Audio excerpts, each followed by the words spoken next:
warahmatullahi wabarakatuh. Selamat sore. Saya Raisa Anandasya Putri, bisa dipanggil dengan Raisa atau Ica.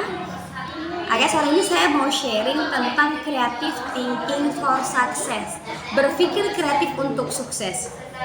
Ada beberapa manfaat dari berpikir kreatif. Yang pertama, ketika ide bisa menjadi uang.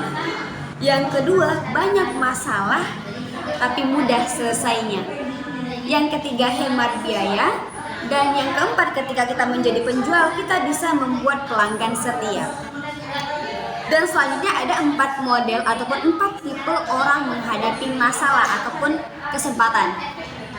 Tipe yang pertama itu disebut dengan pasif atau disebut dengan inaktif, yaitu orang yang lamban merespon sesuatu yang terjadi. Misal nih, ketika hujan turun, dia nggak menyediakan payung sama sekali sebelum terjadi sesuatu yang baru. Itu tipe yang pertama. Yang kedua disebut dengan reaktif.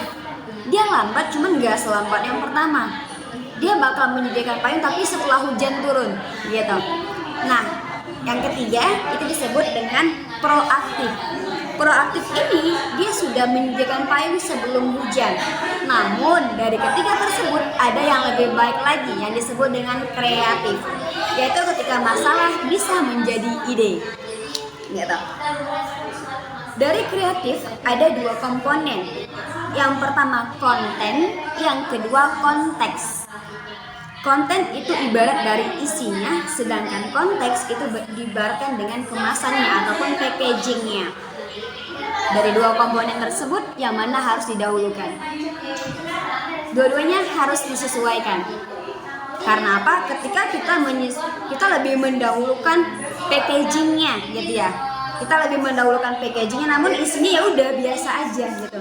Orang bakal datang ataupun orang bakal tertarik dengan packagingnya. Namun setelah dia merasakan, setelah dia tahu rasanya, setelah dia tahu produknya, dia nggak akan datang untuk kedua kali atau ketiga atau bahkan kesekian kalinya.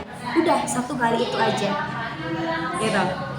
Namun ketika kita lebih mendahulukan mendahulukan isinya, tidak dengan packagingnya, orang nggak bakal tertarik sama sekali untuk membeli produk kita.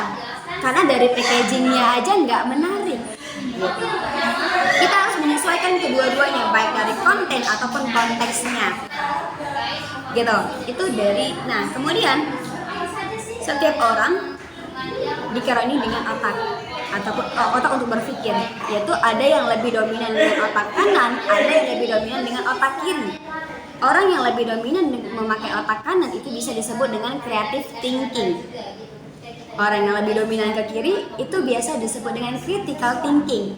Yang mana critical thinking ini ataupun orang yang dominan ke otak kiri ini itu biasanya lebih ke probability, lebih ke analisa, lebih objektif, lebih fokus, dan lebih konvergen.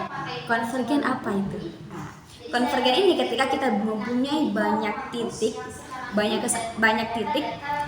kita menjadikannya satu titik fokus saja, gitu. Dan kritikal ini lebih ke data lagi, lebih logika dan bahkan lebih kaku.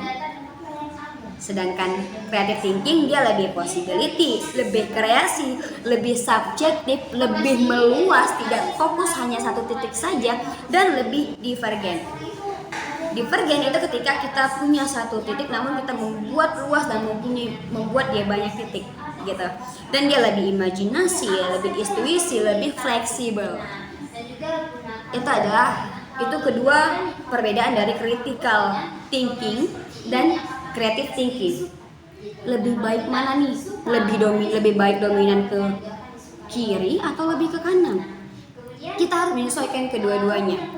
Nah, ketika kita dihadapi dengan suatu masalah, tahap pertama kita harus memakai creative thinking. Kita harus punya banyak cara, punya banyak titik, punya banyak step untuk menghadapi masalah. Setelah kita punya banyak caranya, kita memakai metode critical thinking, yaitu memilah dari semua cara itu, kita pilih satu pilihan yang terbaik, satu cara yang terbaik untuk menghadapi masalahnya. Kita harus menyesuaikannya, gitu. Kita harus menyesuaikan otak kanan dan otak kiri kita. Oke, semoga bermanfaat. Terima kasih untuk waktunya. Wassalamualaikum warahmatullahi wabarakatuh. Selamat sore.